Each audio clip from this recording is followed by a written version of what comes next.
কোরআনে আছে নবীজির সামনে প্রত্যেকের আমলনামা খোলা হবে। ওয়াজিনা বিকা আলা হাউলাই শাহীদা, নবীজিকে আল্লাহ বলছে আপনার সামনে উপস্থিত রাইখা আমি দেখাবো। নবীজি আমলনামা দেখে আল্লাহর নবী জিজ্ঞেস করবে উম্মত এটা কি? উম্মত দিনের পর দিন ফজরের নামাজ কোথায়, জোহরের নামাজ কোথায়? উম্মত 30 বছরের ব্যবসার মধ্যে একটা হালাল নাই। সুদের এত টাকা দরকার, ঘুষের এত টাকা দরকার। উম্মত যৌবনের পুরাটা সময় মোবাইল দেখে, ছবি দেখে, নাচ গান দেখে, উলঙ্গ দৃশ্য দেখে নষ্ট করে ফেলেছো। আজ আমি কিসের সুপারিশ করব উম্মত? আমি এটা নিয়ে আমার আল্লাহর সামনে কেমনে দেখাবো? আমি কিভাবে বলবো?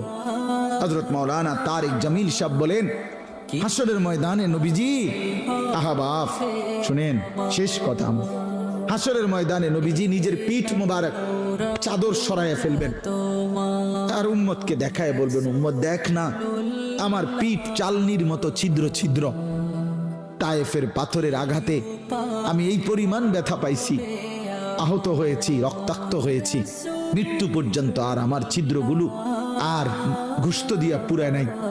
আমি এই ছিদ্র নিয়েই কবরে আসছি।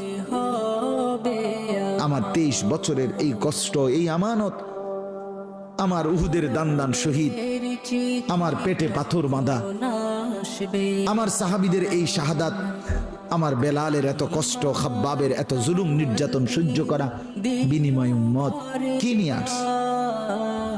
কি নিয়ে আসছে? জিন্দেগি কোনো কদর করলেন না।